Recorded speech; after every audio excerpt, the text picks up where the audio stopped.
अस्सलाम वालेकुम। क्या हाल है आप सबके? खैरियत से हो?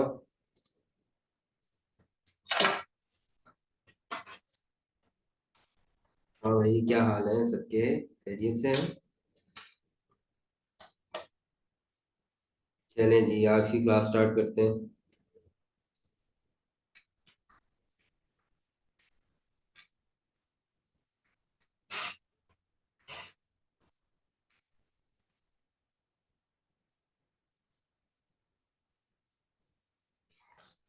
अच्छा, हम लोगों ने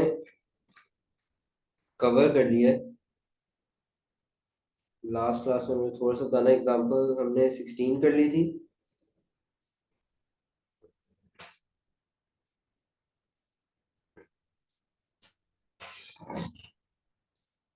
17 कर ली थी।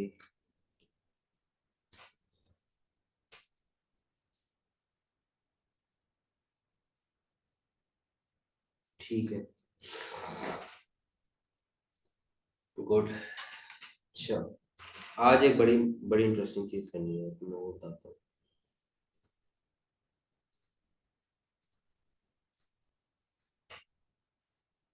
आज मैंने आपको बताना है इन्वेंट्री लॉसेस क्या होते हैं। Inventory losses. लॉसेस का मतलब क्या होता है? नुकसान। इन्वेंट्री में अक्सर औकात नुकसान भी हो जाता है। नुकसान जो होता है ना इन्वेंट्री में नुकसान का मतलब ये होता है, इन्वेंट्री की वैल्यू कम हो जाती है। इन्वेंट्री की वैल्यू, इन्वेंट्री लॉसेस का मतलब ये है कि इन्वेंट्री की वैल्यू कम हो जाती है। इन्वेंट्री की वैल्यू कम हो जाती है।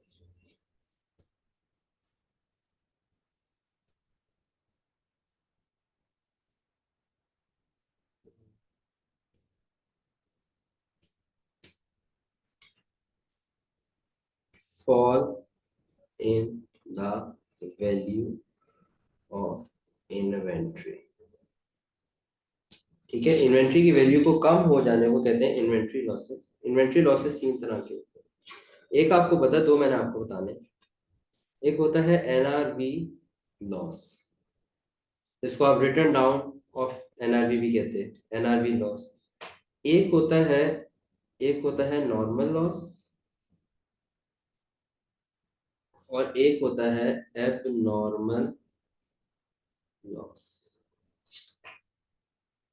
एनआरवी लॉस से स्टार्ट करते हैं क्योंकि ये हमने किया हुआ है। एनआरवी लॉस क्या होता है? व्हेन एनआरवी, एनआरवी का मतलब पता है ना, net realisable value. When NRV is lower than cost, जब एनआरवी कॉस्ट से ड्रॉप कर जाती है। ये मैं सिर्फ रिवाइज करा रहा हूँ, हमने पहले पढ़ा हुआ है।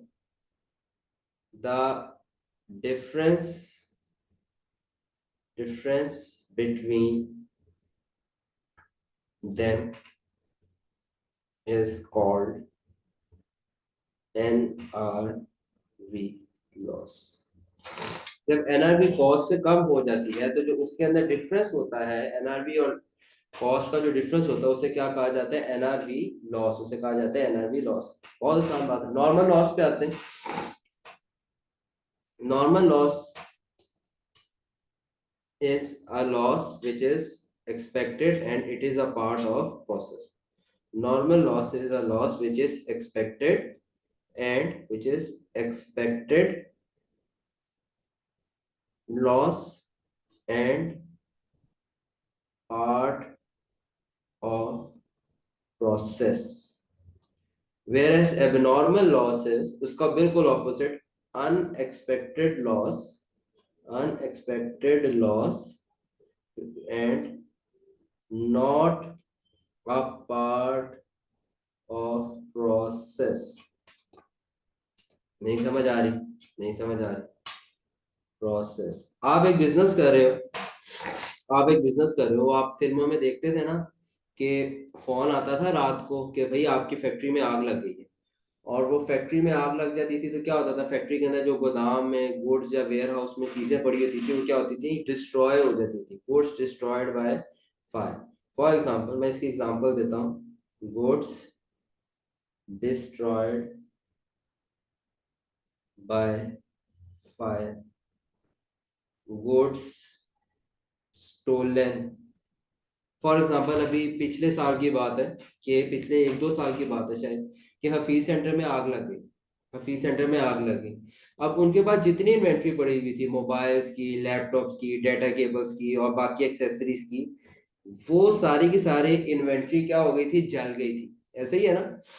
अब वो उन लोगों के लिए क्या था जिनकी इन्वेंट्री थी, उनके लिए ये एबनॉर्मल लॉस था। एबनॉर्मल लॉस यानी कि अनएक्सपेक्टेड लॉस था। उनके लिए ये नॉर्मल बात नहीं थी, उनके लिए ये एबनॉर्मल बात थी, and not a part of process, और वो उनके लिए पार्ट ऑफ प्रोसेस का पार्ट नहीं थी। For example goods destroyed by fire, goods stolen. अब नॉर्मल लॉस क्या होता है, नॉर्मल लॉस समझना, और अगर ना समझ आए तो फर्क मुझसे आपने सवाल कर लिया। फॉर एग्जाम्पल यही हफीज सेंटर वाली एग्जाम्पल लेते हैं। लैपटॉप्स वगैरह पड़े हुए थे और मोबाइल्स वगैरह पड़े हुए थे और बाकी एक्सेसरीज थी, उसको क्या हुआ, एबनॉर्मल लॉस हो गया। तो उसकी जो गुड्स डिस्ट्रॉयड बाय फायर हो गए, वो तो हम कहेंगे कि जी ये क्या है, एबनॉर्मल लॉस। मगर कभी कभार ये होता है कि आपको पता है ना, कि अगर ये हफीज सेंटर में उनकी शॉप है, तो अक्सर औकात आपके यहाँ पे गुड्स आते हैं वैन में, और आपने देखा होगा कि लोग क्या कर रहे होते हैं, लोगों ने वो गुड्स अपने इस तरह पीछे उठाए होते हैं, सामान उठाया होता है अपने बैग पे, और वो वैन से शॉप में शिफ्ट कर रहे होते हैं। कभी देखे ऐसे लोग?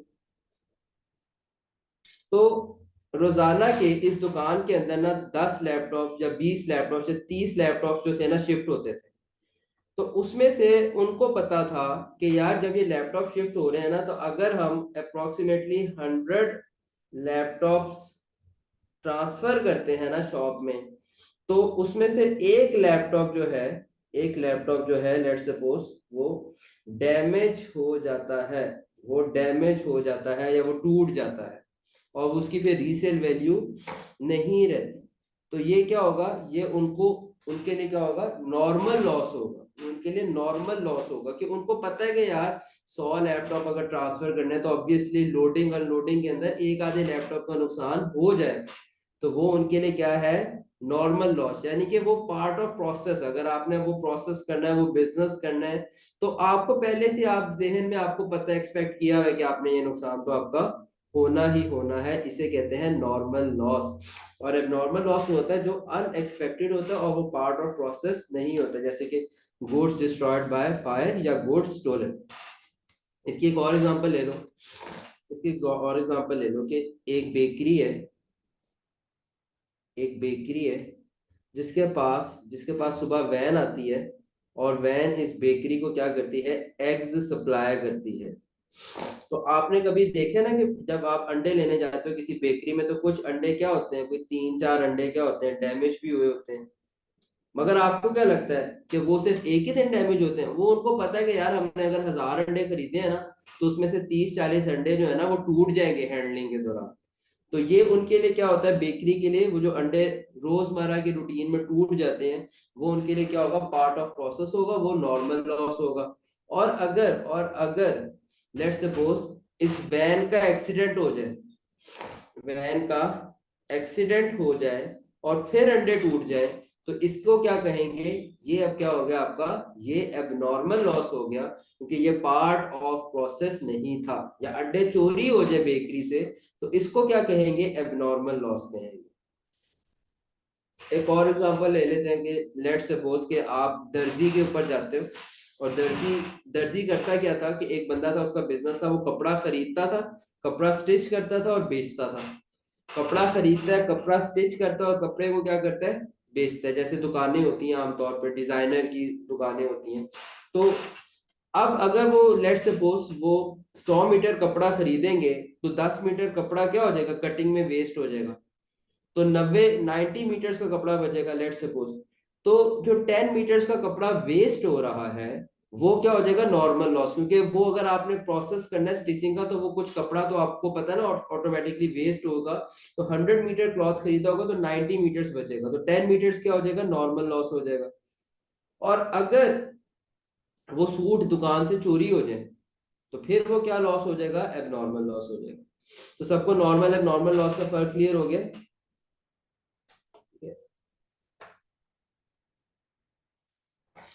चलें गुड। अब आते हैं अकाउंटिंग ट्रीटमेंट में, जो असल हमारा काम है।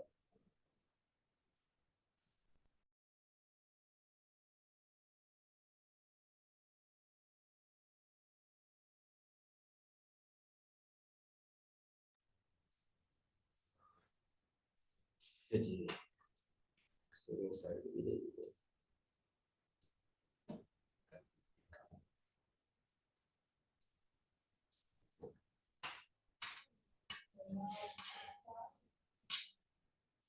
अच्छा, आपने ना याद रखना है कि एनआरवी लॉस और नॉर्मल लॉस की सेम अकाउंटिंग ट्रीटमेंट है।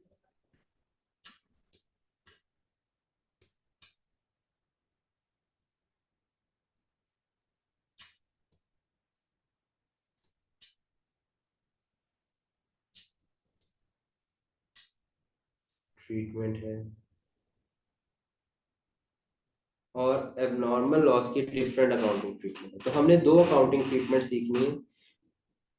असल में लॉस तो तीन तरह का है, मगर नॉर्मल लॉस और एनआरवी लॉस की अकाउंटिंग ट्रीटमेंट एक ही होती है। तो एक अकाउंटिंग ट्रीटमेंट एनआरवी लॉस और नॉर्मल लॉस के लिए, और एक अकाउंटिंग ट्रीटमेंट एबनॉर्मल लॉस के लिए। तो अकाउंटिंग ट्रीटमेंट, अकाउंटिंग का रूल ये है कि ये जो लॉस होते हैं ना, एनआरवी और नॉर्मल लॉस, इसका अकाउंटिंग ट्रीटमेंट में है कि they are recorded in cost of sales. इस लॉस को रिकॉर्ड किया जाता है कॉस्ट ऑफ सेल्स में। और एबनॉर्मल लॉस को कहाँ स्टोर किया जाता है जी? They are recorded in other expenses.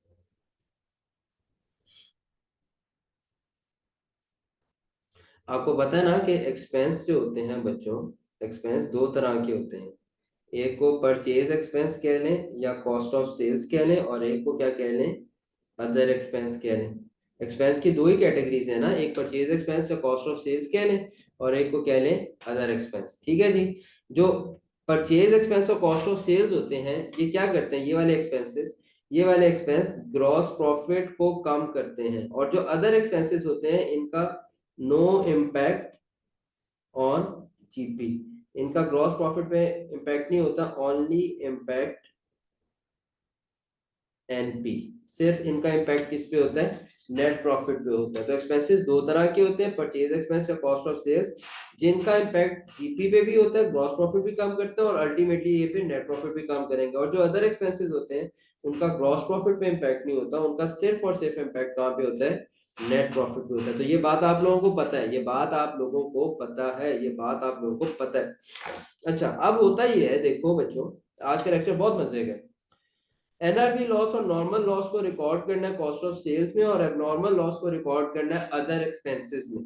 Normal loss को और एनआरवी लॉस को रिकॉर्ड करना है कॉस्ट ऑफ सेल्स में, और एबनॉर्मल लॉस को रिकॉर्ड करना है अदर एक्सपेंसेस में। ये बात आपको समझ आ रही है? ये बात आपको समझ आ रही है? इसके पीछे लॉजिक क्या है? इस अकाउंटिंग ट्रीटमेंट बनाने के पीछे लॉजिक ये है कि भाई सारे लॉसेस को कॉस्ट ऑफ सेल्स में रिकॉर्ड कर देते हैं, या सारे लॉसेस को ही अदर एक्सपेंस बना देते हैं। क्यों नॉर्मल लॉस को या एनआरवी लॉस को कॉस्ट ऑफ सेल्स बनाते हैं, और क्यों एबनॉर्मल लॉस को अदर एक्सपेंस बनाते हैं? कोई बच्चा मुझे ये बात बताना चाहिए।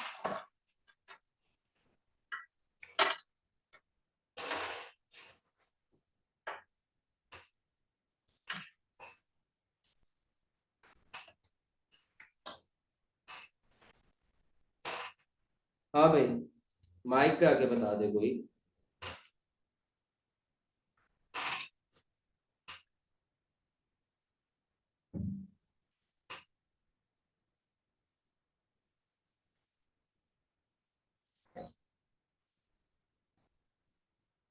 कोई नहीं है, कोई भी नहीं है।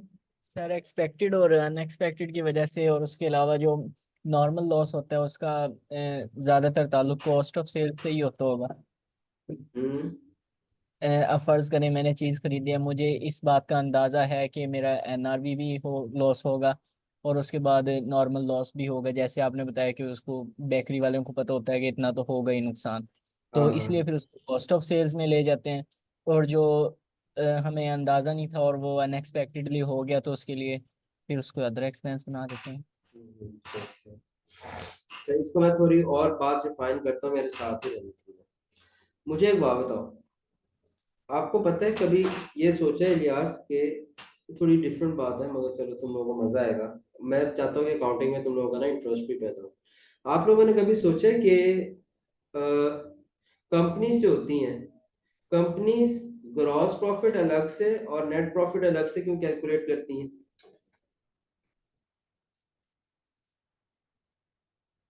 ग्रॉस प्रॉफिट जो होता है सर, वो उनकी जो सिर्फ सेल्स वाले हिस्से का होता है, जो एक्चुअल कोर्स ऑफ बिजनेस में होता है। और इसका नेट फायदा क्या प्रॉफिट होता है, ग्रॉस प्रॉफिट और नेट प्रॉफिट अदर जानने का एक्सपेंसेस का फायदा अंदाजा लग जाता है। क्या? उनसे अपनी। एक्सपेंसेस का बेटर अंडरस्टैंडिंग के वेरी हो गुड, जाती है। बिल्कुल ठीक, बिल्कुल ठीक। ग्रॉस प्रॉफिट और नेट प्रॉफिट का क्या फायदा होगा फिर? चलो मैं बताता हूँ, मैं ग्रॉस बताता हूँ, एक्सपेंस कितना हुआ है वो पता चलेगा। मैं बताता हूँ। आसान सी बात करते हैं, आसान सी बात है। इलियास ने एक नया बिजनेस स्टार्ट किया, इलियास ठीक है, समझ रहे हो? आपने बिजनेस स्टार्ट किया, जी सर। ठीक है जी, फोन सेल परचेज का। फोन सेल, सेल करना है फोन, एक सेकेंड, फोन सेल परचेज का, ठीक है। जी तो आपने जो बिजनेस स्टार्ट किया ना, तो आपके पास डिमांड थी, मैं आसानी के लिए कह रहा हूँ, आपके पास डिमांड थी, यानी कि आपका प्रोडक्ट जो लोग खरीदेंगे, लेट सपोज वो 1 यूनिट की डिमांड है। मैं बिल्कुल सिंपल कर रहा हूँ। आपने कोई ऐसा प्रोडक्ट बनाया या कोई ऐसी मशीन बनाई, आपको पता चला कि आप एक चीज खरीदोगे और बेचोगे जिसकी डिमांड क्या है, 1 यूनिट, यानी कि 1 यूनिट ही आपका बिकेगा। लैपटॉप एज्यूम कर लो, मोबाइल एज्यूम कर लो, लैप कोई भी चीज एज्यूम, होता नहीं है, मैं सिंप्लीफाई कर रहा हूँ। समझ आ रही है बात? इलियास समझ आ रही है बात? जी सर। जी ठीक है, उसकी डिमांड क्या है, 1 यूनिट। वो 1 यूनिट की परचेज कॉस्ट है, परचेज होता है वो यूनिट, लेट सपोज हम कह लेते हैं 50,000, 5,000 का, और उस यूनिट को आप सेल करते हो कितने का, 10,000 का। कितना कमाल बिजनेस है कि डबल की चीज बिक जाए।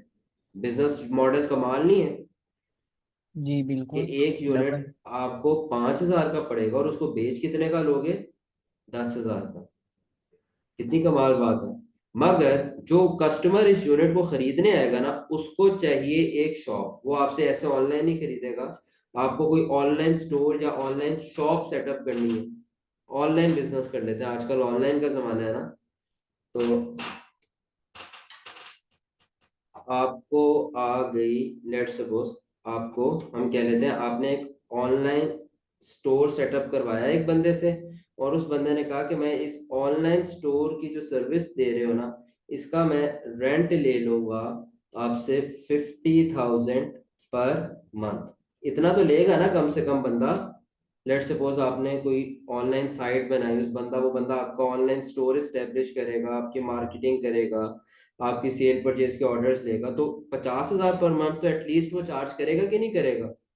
जी करेगा। ठीक है। लेट सपोज पहला महीना गुजरा जनवरी का, तो जरा जनवरी का महीना गुजारोगे ना, तो आपने सेल किया 1 यूनिट 10,000 का, और आपको कॉस्ट ऑफ सेल्स कितने की पड़ी? बड़ी इंपॉर्टेंट बात है, आपको कॉस्ट ऑफ सेल्स कितने की पाँच पड़ी? हजार 5,000। 5,000 की आ गई। आपको ग्रॉस प्रॉफिट कितना है, 5,000 का। मगर आपने जब अदर एक्सपेंस डाला, ये अदर एक्सपेंस ही होगा ना, ऑनलाइन स्टोर का ये रेंट की तरह ही, 50,000 जी जी। माइनस किया, तो अब आपका नेट प्रॉफिट कितना आ रहा है? नेट प्रॉफिट तो आ ही नहीं रहा, आपकी कंपनी क्या चली गई, नेट लॉस में माइनस चली गई, 45,000। -45,000। आप एक बंदे को कहते हो कि यार चेक करो मैं कितना कमाल बिजनेस चला रहा हूँ, तो आप जनवरी के महीने में ही अगर नेट प्रॉफिट की बेस पे एनालिसिस करोगे, तो आप तो क्या करोगे, आप तो बिजनेस करना ही छोड़ दोगे। आप कहोगे यार ये कैसा बिजनेस है कि जिसमें 45,000 का घाटा हो गया। समझ रहे हो? तो ये बिजनेस करना चाहिए कि नहीं करना चाहिए?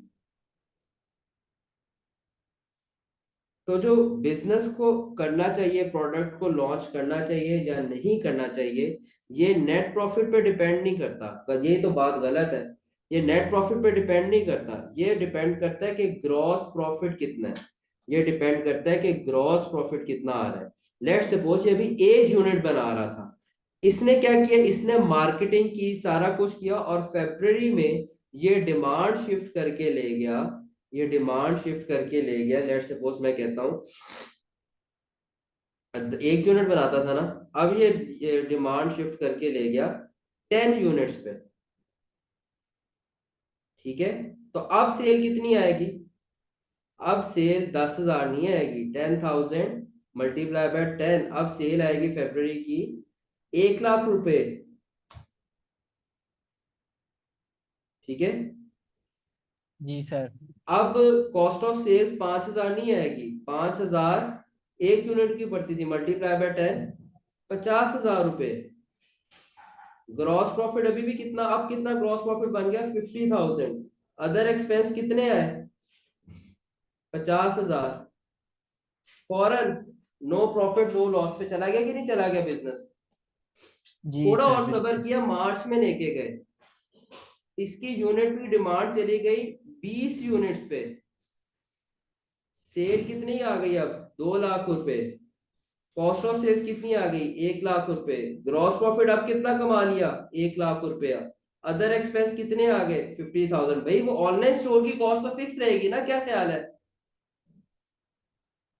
और अब उसने नेट प्रॉफिट कितना कमा लिया? 50,000 का। तो जब बिजनेस स्टार्ट होते हैं तो शुरू में बिजनेस को ऑब्वियसली फिक्स्ड कॉस्ट इनकर करनी पड़ती हैं, अदर एक्सपेंसेस ज्यादा होते हैं, मगर ये अदर एक्सपेंसेस एब्जॉर्ब हो जाते हैं जब आपके प्रोडक्ट की डिमांड ज्यादा होती है। आप ग्रॉस प्रॉफिट, तो इसलिए कोई भी बिजनेस हो, एज फार एज वो जीपी अच्छा प्रोड्यूस कर रहा हो, ग्रॉस प्रॉफिट अगर वो अच्छा प्रोड्यूस कर रहा हो, उस बिजनेस को चलाना चाहिए, क्योंकि एक टाइम आएगा कि वो जो अदर एक्सपेंसेस है वो सारे के सारे एब्जॉर्ब हो जाएंगे। ये बात समझ आई है सबको?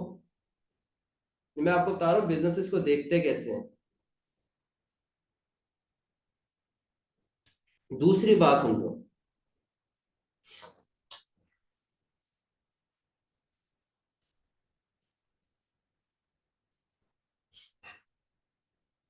और नेट प्रॉफिट को देख के बिजनेस का डिसीजन नहीं लेते। तो अब अगर लेट सपोज इलियास तुम एक बिजनेस कर रहे होते, एक ये बिजनेस सेटअप रखा मैंने तुम्हारे सामने, एक मैं तुम्हारे सामने एक और प्रोडक्ट है, एक और प्रोडक्ट है, एक बिजनेस टू तुम इवेल्युएट कर रहे हो, बिजनेस टू है, उसमें आप सेल करोगे, इसमें भी एक यूनिट ही बेचोगे आप, मगर इसमें एक यूनिट आपका, आपने कोई लग्जरी आइटम पकड़ ली, या इसमें आप एक यूनिट है वो सेल करोगे, वो सेल करोगे 10,000 का, और उसकी कॉस्ट ऑफ सेल्स है, यार एक सेकेंड रुको, और पूछो।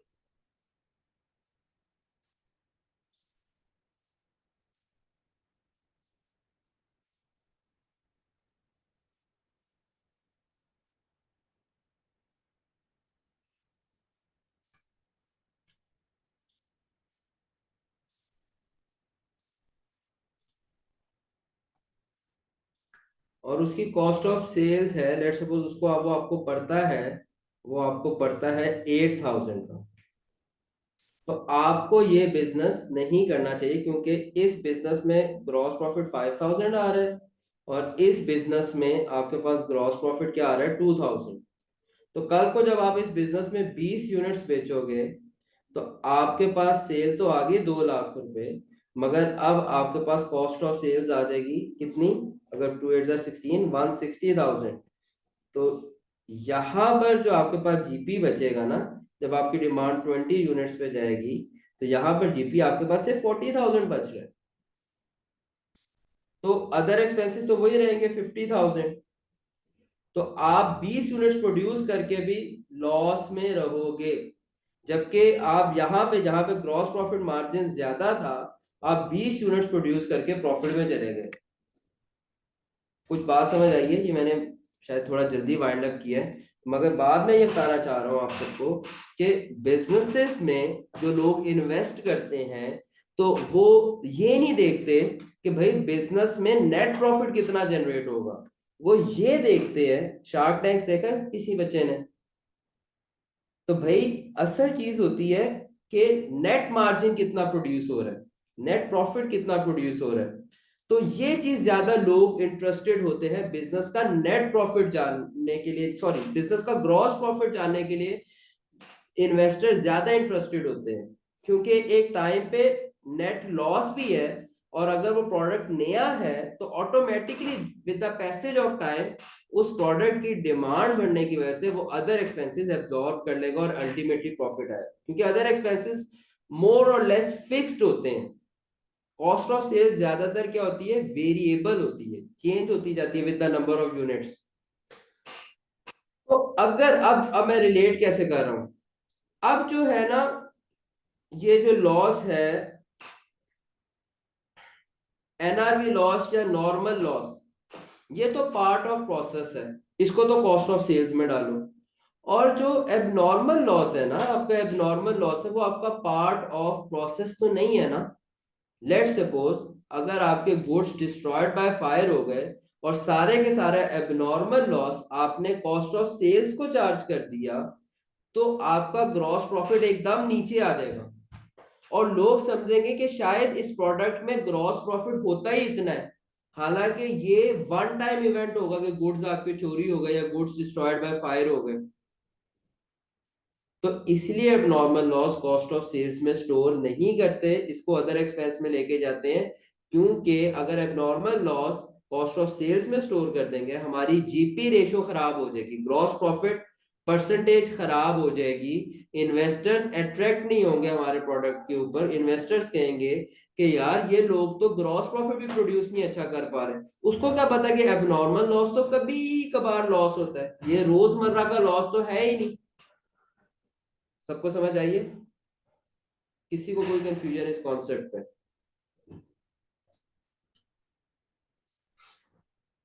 चले, वेरी गुड।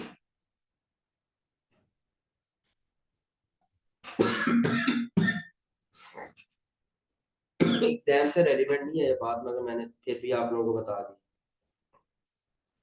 इस तरह अकाउंटिंग के रूल्स के पीछे कुछ ना कुछ मकसद होते हैं, बिला वजह के रूल्स नहीं है। उसको सर्च करोगे ना जितना आप लोग कि यार अच्छा इस रूल का क्या मकसद है, फलाने रूल का क्या मकसद है, उतनी अकाउंटिंग आपके लिए इंटरेस्टिंग बन जाएगी। चले अब आगे चलते हैं बस।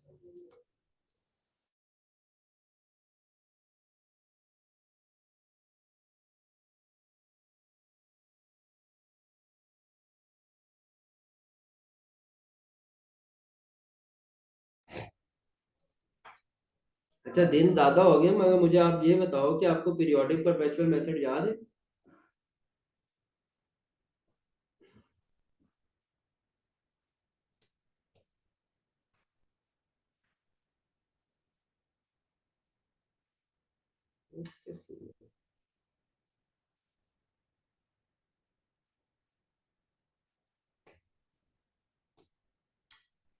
एक मिनट रुको।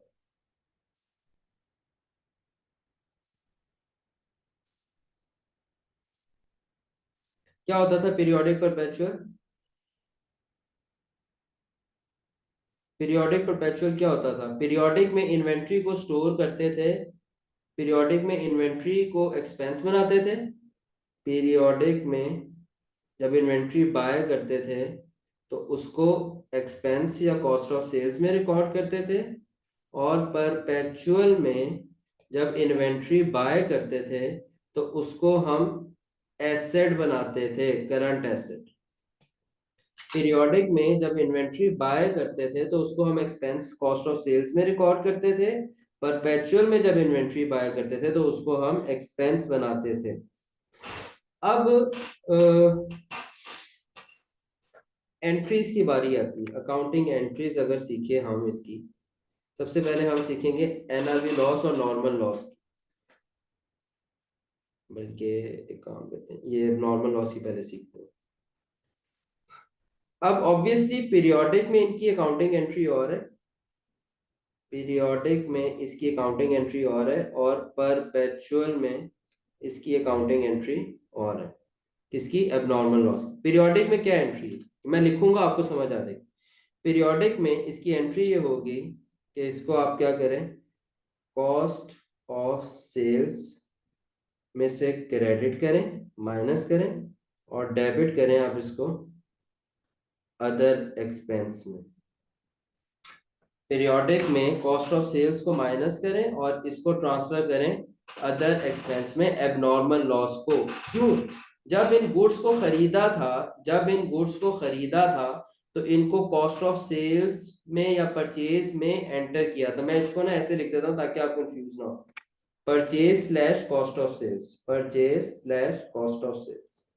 मैं इस पे क्वेश्चन कराता हूं, आपको समझ आएगी। और परपेचुअल में इस इन्वेंट्री को जब खरीदा था तो उसको इन्वेंट्री में स्टोर किया था, तो इसलिए इन्वेंट्री करंट एसेट को क्रेडिट करेंगे और डेबिट करेंगे हम अदर एक्सपेंस को। इस पे एक एग्जांपल करा देता हूं जल्दी से। Goods purchased for ₹500।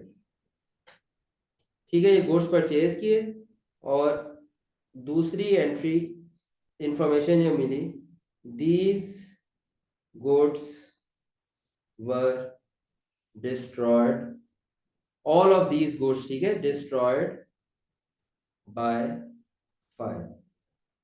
गुड्स हमने परचेज किए थे 500 रुपए के, मगर ये सारे के सारे गुड्स डिस्ट्रॉय हो गए बाय फायर।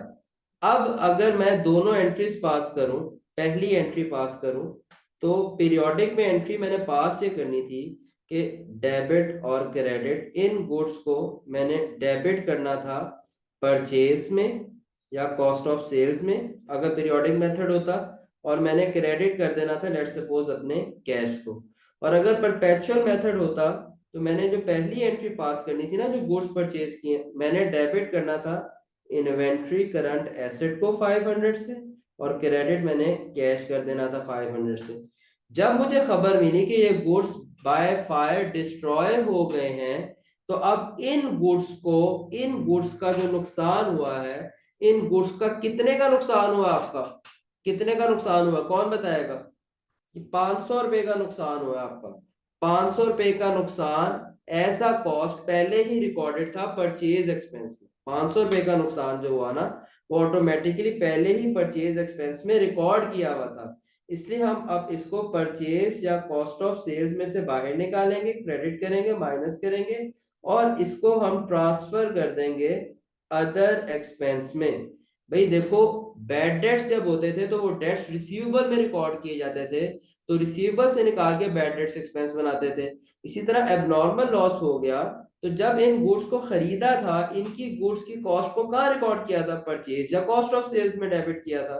तो अब जब इनका नुकसान हो गया तो इनकी गुड्स की कॉस्ट को परचेज या कॉस्ट ऑफ सेल्स में से निकाल कर कहाँ ट्रांसफर करेंगे? अदर एक्सपेंस में ट्रांसफर करेंगे। सबको बात समझ आ रही है? और यहां पर क्या करेंगे? परपेचुअल मेथड में इनकी गुड्स की कॉस्ट को परचेज या कॉस्ट ऑफ सेल्स में निकालेंगे नहीं, क्योंकि इन गुड्स को जब खरीदा था तो उसको इन्वेंट्री में डेबिट किया था। तो अब अपनी इन्वेंट्री जो डैमेज हुई है, इन गुड्स की कॉस्ट को इन्वेंट्री से क्रेडिट करेंगे और डेबिट करेंगे 500 को अदर एक्सपेंस में, क्योंकि अब ये एसेट नहीं रहा, ये गुड्स तो डिस्ट्रॉय हो गए तो अपना एसेट खत्म कर दिया और इन गुड्स की कॉस्ट को हमने क्या कर दिया? अदर एक्सपेंस बना दिया। किसी बच्चे को एबनॉर्मल लॉस की अकाउंटिंग ट्रीटमेंट में कोई भी जरा सा भी कोई समझ ना आई हो बात तो पूछ लो, कॉन्सेप्चुअली अगर कोई बात समझनी है।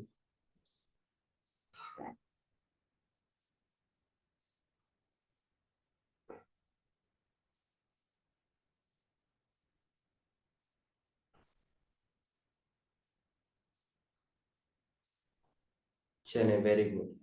अब आते हैं नॉर्मल लॉस या एनआरवी लॉस, इनकी सेम अकाउंटिंग ट्रीटमेंट होती है।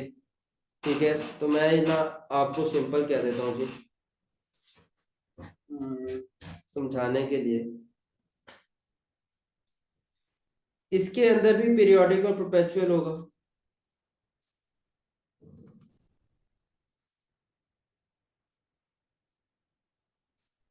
इसके अंदर भी पीरियोडिक और परपेचुअल वाला सीन होगा ना,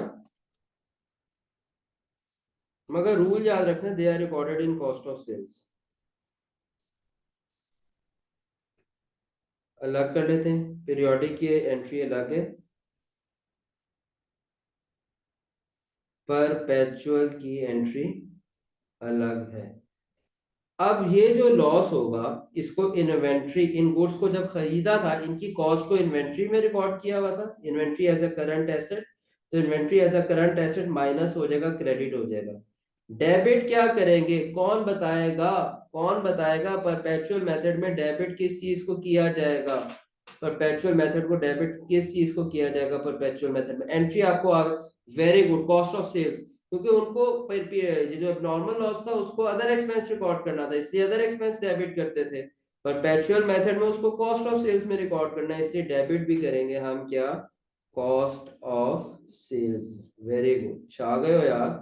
तो कोई भी एनआरवी लॉस या नॉर्मल लॉस होगा परपेचुअल मेथड में, उसको डेबिट किधर करेंगे, कॉस्ट ऑफ सेल्स में।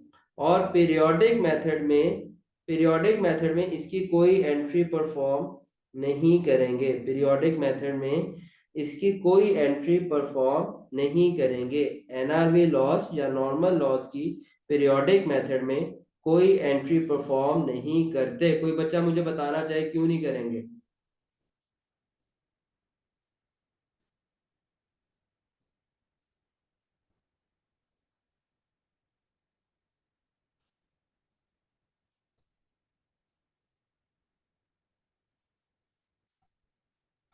Already recorded in cost of sales when purchase, no entry, मैं लिख देता हूं, no entry because cost of these items were already recorded as purchase slash cost of sale at the time of purchase। एक एक example भी इस पे जल्दी से करके बना लेते हैं, ये एग्जांपल बना लेते हैं, 500 वाली बनाई है। लेट्स सपोज हम कहते हैं, वैसे ऐसे होता नहीं है, नॉर्मल लॉस थोड़ा कम ही होता है, मगर मैं आपको सिर्फ समझाने के लिए कर रहा हूँ। गुड्स परचेज ₹500, ठीक है, 500 रुपए के गुड्स खरीदे थे। Normal loss of these goods was ₹500। अब जब पीरियोडिक में एंट्रीज पास करेंगे और परपेचुअल में करेंगे तो देखो होगा क्या।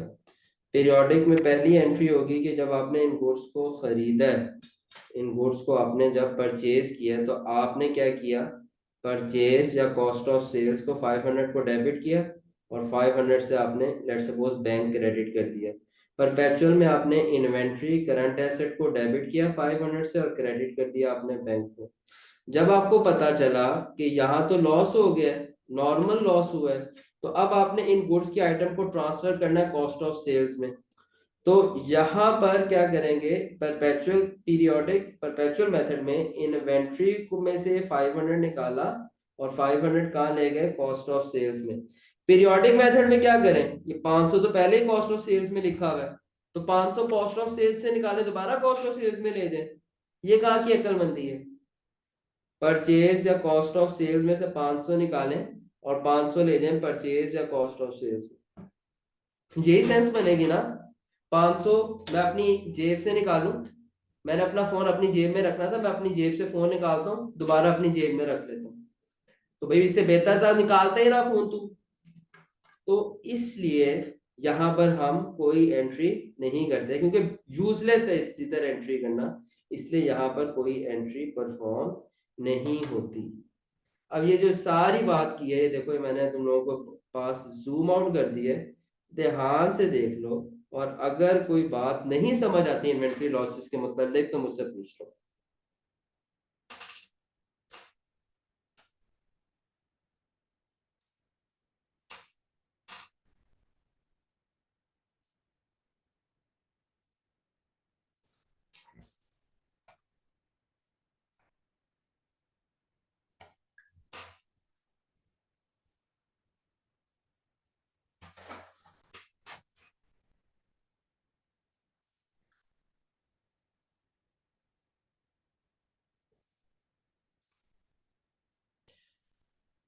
सबको क्लियर है बात?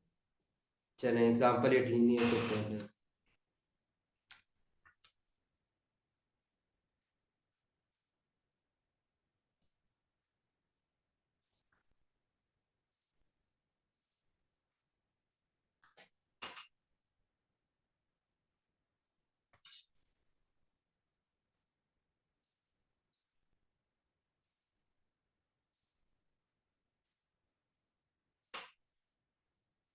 चलो गुड, ये तो बड़ी अच्छी बात है यार। अच्छा एग्जाम्पल 18 है, देखो एग्जाम्पल 18 में ये रिक्वायरमेंट है कि भाई pass entries using periodic method and perpetual method. Periodic और परपेचुअल मेथड से आप हमें क्या करें, एंट्रीज पास करके दिखा दें। ठीक है,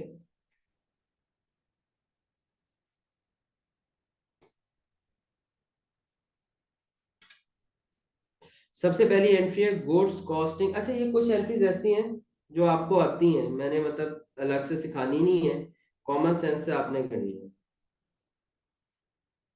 पहली एंट्री जो है वो किस बारे में है? वो है गुड्स विथड्रॉन बाय ओनर की एंट्री। विथड्रॉन बाय ओनर, जब ओनर कोई भी चीज विथड्रॉ कर ले तो वो चीज कम हो जाती है। अगर गुड्स विथड्रॉ हो गए, अगर गुड्स 300 के विथड्रॉ हो गए, तो इसका मतलब ये है कि पीरियोडिक मेथड में आपने इन गुड्स को जब खरीदा था तो आपने इसको परचेज एक्सपेंस बनाया था या कॉस्ट ऑफ सेल्स बनाया था, या इन गुड्स को तो आपने बेचना ही नहीं है। जो ओनर 300 के गुड्स घर ले गया, पीरियोडिक मेथड में जब आपने इनको खरीदा तो आपने कॉस्ट ऑफ सेल्स में रखा, यार इन गुड्स को जब बेच लेंगे, तो आपसे तो ओनर गुड्स घर ले गया, इसका मतलब है कॉस्ट ऑफ सेल्स या परचेज एक्सपेंस तो नहीं होनी चाहिए। तो हम क्या करेंगे, यहाँ पर परचेज एक्सपेंस या कॉस्ट ऑफ सेल्स को क्या करेंगे, क्रेडिट कर देंगे 300 से।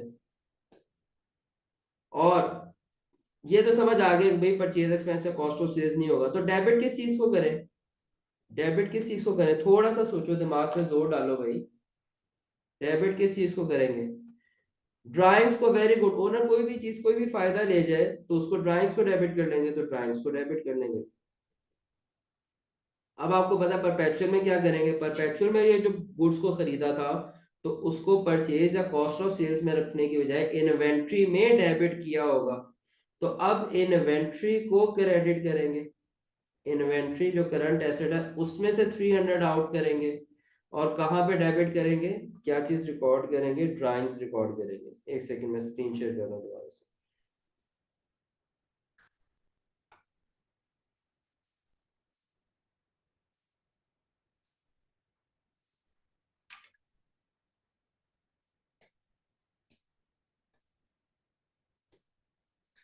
और 300 से हम क्या करेंगे, ड्राइंग्स डेबिट कर लेंगे।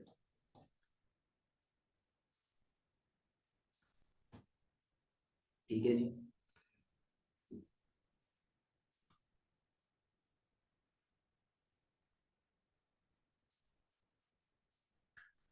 अच्छा सेकेंड एंट्री क्या है जी, goods costing ₹200 were distributed as free samples. जब भी आप फ्री सैंपल में कोई चीज डिस्ट्रीब्यूट कर दोगे, जब भी आप गुड्स डिस्ट्रीब्यूट करोगे ना फ्री सैंपल्स के तौर पे, ये फ्री सैंपल्स हो, सैंपल्स गुड्स के बांट दो या गुड्स आप डोनेट कर दो, एक ही एंट्री होगी। आपने इन गुड्स को परचेज या कॉस्ट ऑफ सेल्स में बाकी नहीं रखना, वहां से आपने इन गुड्स को आउट करना है 200 के गुड्स को, और आपने इस 200 को क्या बना लेना है, अदर एक्सपेंस बना लेना है। देखो क्योंकि परचेज और कॉस्ट ऑफ सेल्स में उसी एक्सपेंस को रहने की इजाजत होती है पीरियोडिक मेथड में जिस आइटम्स को बेचना है, जिन आइटम्स को बेचना है उसी को कॉस्ट ऑफ सेल्स में रहने की इजाजत है। और जिन आइटम्स को बेचना नहीं है अगर वो बच जाते हैं तो वो क्लोजिंग इन्वेंट्री में ट्रांसफर करो, और इसके अलावा वो आइटम्स ओनर ले जाता है तो ड्राइंग्स में ट्रांसफर करो। उसको किसी लोगों में फ्री में बांट दिया, डोनेट कर दिया, तो आप अब इसको सैम्पलिंग एक्सपेंस या डोनेशन एक्सपेंस बना लोगे, अदर एक्सपेंस में रिकॉर्ड करोगे, इसको परचेज एक्सपेंस का पार्ट अब नहीं बनाएंगे। और अगर परपेचुअल मेथड होगा तो इसी अमाउंट को इन्वेंट्री करंट एसेट में से माइनस करेंगे 200, और 200 हम क्या करेंगे अदर एक्सपेंस में ले जाएंगे, क्योंकि परपेचुअल मेथड के पर्सपेक्टिव से अब आपके पास ये आइटम्स नहीं रही, तो फिर आपको अब अपने करंट एसेट्स कम करने पड़ेंगे इन्वेंट्री, क्योंकि आपके पास मौजूद नहीं है, और अपने अदर एक्सपेंस में इस 200 को ट्रांसफर करना पड़ेगा। कोई मुश्किल इसमें?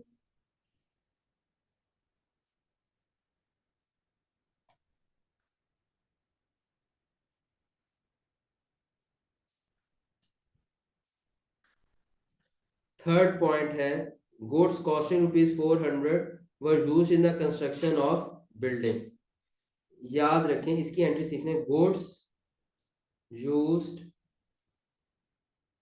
As non current asset.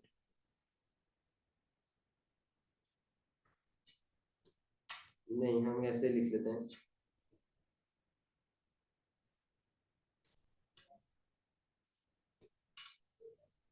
और ऐसे गुड्स जो आपने शुरू में खरीदा था बेचने के लिए, मगर आपको पसंद आ गया, आप खुद इस्तेमाल करने लग गए, अब आपने कहा भाई इस चीज को तो नहीं बेचना। या कुछ जैसे यहाँ पे एग्जांपल ले लें कि गुड्स थे 400 के, आपने कहा कि हम इसको बिल्डिंग की कंस्ट्रक्शन में इस्तेमाल कर लेंगे।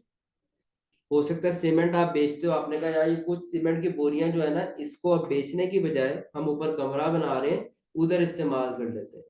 तो गुड्स पहले आपने बेचने थे, मगर अब आपने क्या कहा कि हम इनको खुद ही इस्तेमाल कर लेते हैं। तो जब एक चीज को खुद इस्तेमाल करना हो, बेचना ना हो, तो वो तो परचेज एक्सपेंस होता ही नहीं।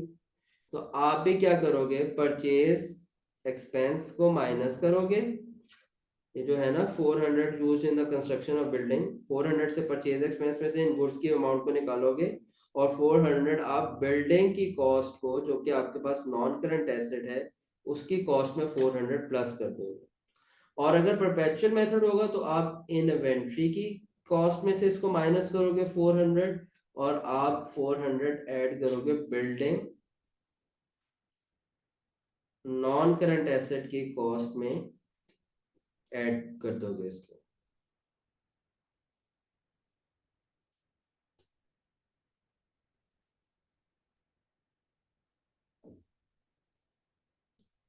ठीक है जी। फोर्थ क्या है, नॉर्मल लॉस या एबनॉर्मल लॉस? आपको क्या लग रहा है जी, फोर्थ ट्रांजैक्शन नॉर्मल लॉस है या एबनॉर्मल लॉस है? कौन बताएगा? फोर्थ ट्रांजैक्शन नॉर्मल लॉस या abnormal loss? Very good, abnormal loss. भाई आग रोज रोज नहीं लगती, आग पार्ट ऑफ प्रोसेस नहीं होती कि भाई, ये है एबनॉर्मल लॉस। एबनॉर्मल लॉस को कहाँ रिकॉर्ड करते हैं, एज अदर एक्सपेंस।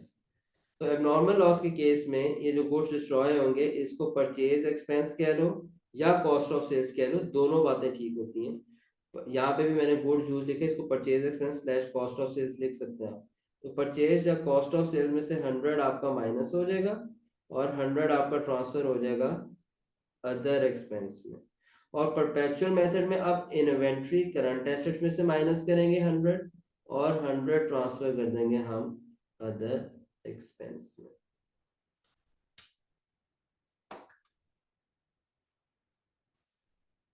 आगे कुछ इंफॉर्मेशन है, जरा उसको क्रैक करते हैं कि क्या इंफॉर्मेशन दी जा रही है। Inventory includes some damaged items having a cost of ₹750 and NRV of ₹680। Inventory है जिसके अंदर कुछ डैमेज्ड आइटम है जिनकी कॉस्ट है 750 और उनकी एनआरवी है 680। कुछ डैमेज्ड आइटम्स हैं इन्वेंट्री के जिनकी कॉस्ट है 750 और एनआरवी क्या है उनकी 680 है। यहाँ मुझे ना एनआरवी लॉस नजर आ रहा है, आप लोगों को आ रहा है नजर? कह रहे हैं यहाँ पे एनआरवी लॉस की ट्रीटमेंट करनी है कि एक ऐसी आइटम्स है, डैमेज आइटम, जिनकी कॉस्ट तो है 750 मगर उनकी एनआरवी क्या है 680। एनआरवी लोअर देन कॉस्ट हो गई, तो इसका मतलब है जो इसका डिफरेंस होगा 680 और 750 का, वो क्या, उसको क्या कहेंगे, एनआरवी लॉस। 750 माइनस 680। जी कौन प्यारा सा बच्चा बताएगा क्या बनती है ये। 750 minus 680, 70। Very good. Periodic method में एनआरवी लॉस की एंट्री नहीं होती। नहीं समझ आती, रट्टा मार लो यार।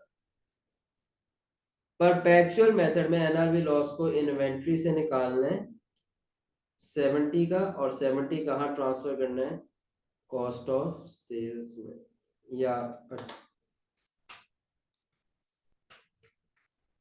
कुछ समझ आई है बात? कोई कंफ्यूजन? एग्जांपल 18 देख लो, इसको जरा देख लो, फिर आगे चलते हैं।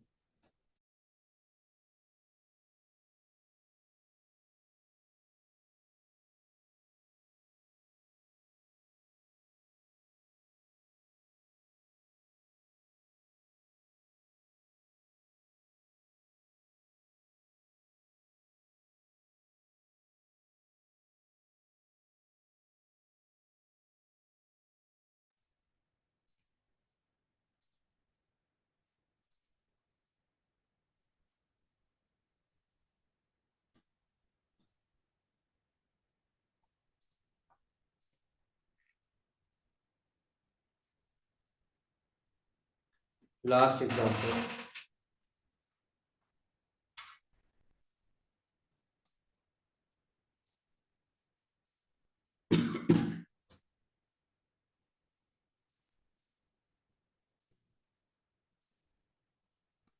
एग्जांपल 19। इस पूरे एग्जांपल को पहले मैं पीरियोडिक से करूंगा, फिर मैं परपेचुअल से करूंगा। कुछ मसले हैं इसमें।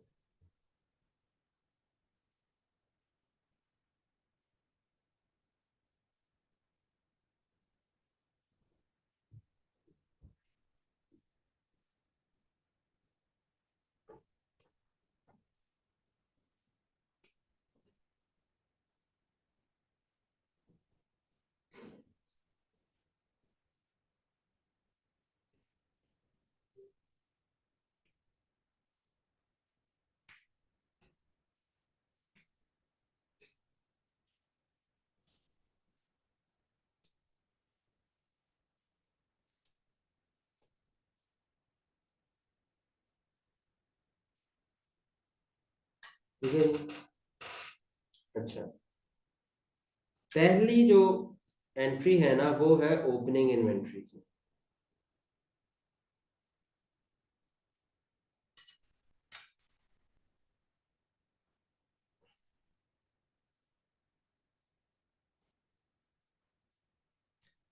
ओपनिंग इन्वेंट्री की क्या एंट्री होती है, याद रखना।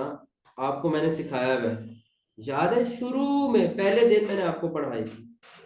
ओपनिंग इन्वेंट्री की एंट्री होती है पीरियोडिक में कि इन्वेंट्री जो लास्ट ईयर की क्लोजिंग इन्वेंट्री होती है ना, वो आपने एसेट बना दी होती है।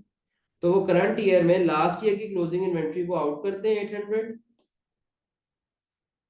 और डेबिट कर देते हैं 800 कॉस्ट ऑफ सेल्स में।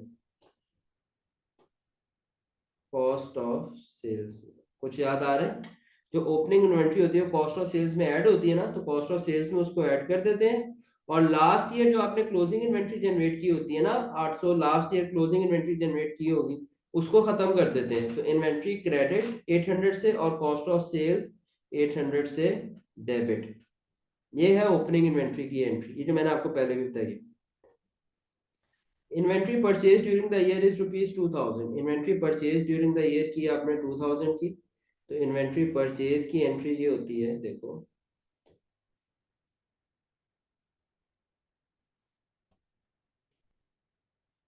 परचेज या कॉस्ट ऑफ सेल्स 2000 से डेबिट, और क्रेडिट पे की होगी तो trade payables credit, cash trade credit पे कर लेते हैं। ट्रेड पेबल्स,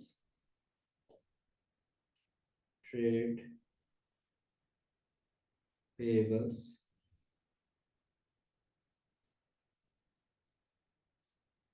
2000 से क्रेडिट।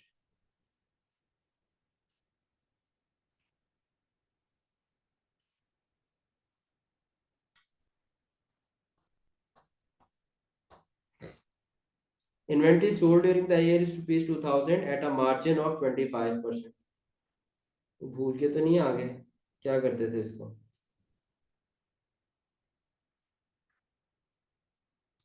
इन्वेंट्री सेल की है, इन्वेंट्री सेल की, पीरियोडिक में इतनी खप में नहीं पड़ते हैं। कितने की सेल की है? 2000 की। ठीक है, ट्रेड रिसीवेबल्स को 2000 से डेबिट कर लेते हैं। ट्रेड रिसीवेबल्स को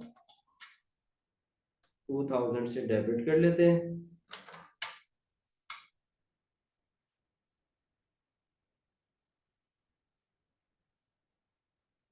और 2000 से ही हम क्या कर लेते हैं? सेल्स भी रिकॉर्ड कर लेते हैं।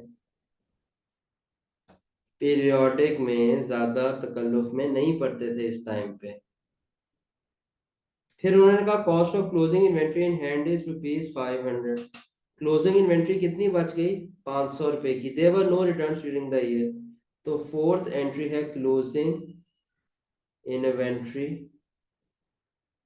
की।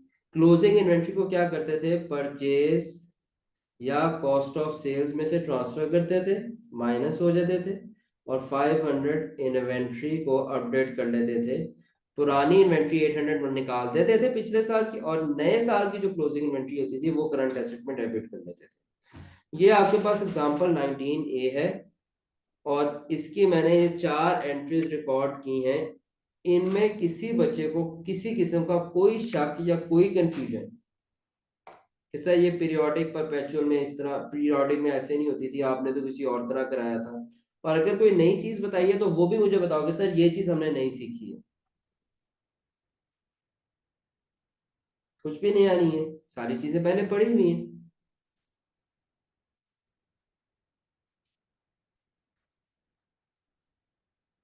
तो सही है, फिर आगे चले। चलो आगे चलते हैं। परपेचुअल के अंदर बच्चों, सब बच्चों ने याद रखना है, ओपनिंग इन्वेंट्री की कोई एंट्री नहीं होती, और क्लोजिंग इन्वेंट्री की भी कोई एंट्री नहीं होती। परपेचुअल के अंदर ओपनिंग इन्वेंट्री की भी कोई एंट्री नहीं होती, और क्लोजिंग इन्वेंट्री की भी कोई एंट्री नहीं होती। क्यों नहीं होती? सोचो सोचो सोचो सोचो।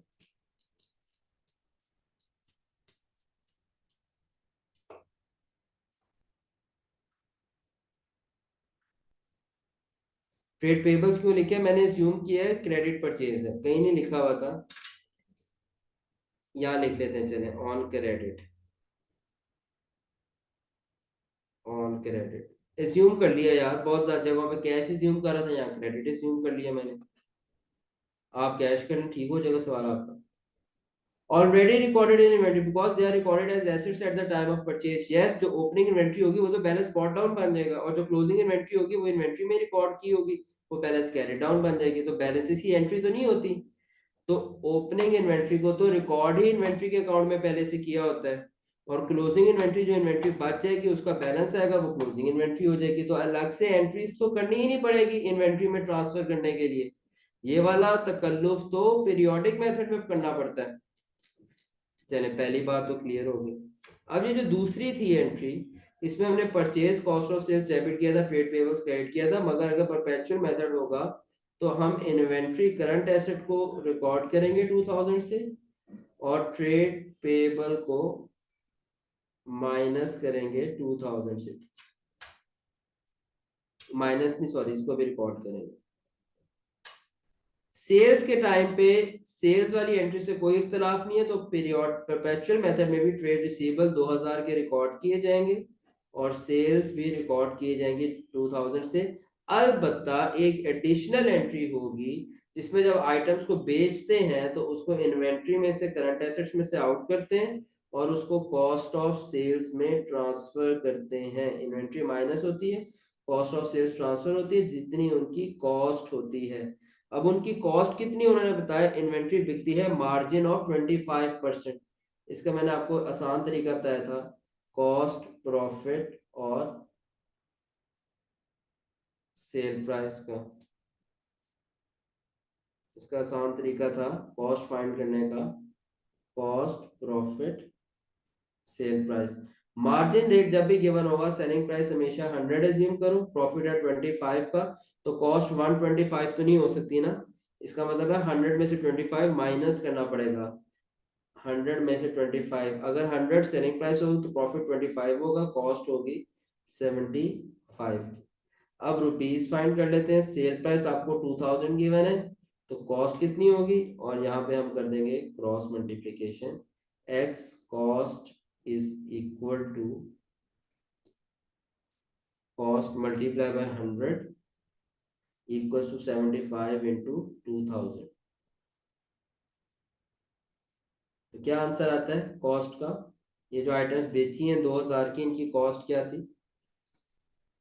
1500। तो ये कॉस्ट है 1500, और ये 1500 कॉस्ट ऑफ सेल्स में डेबिट होगा, इन्वेंट्री में क्रेडिट होगा। सवाल हो गया आपका।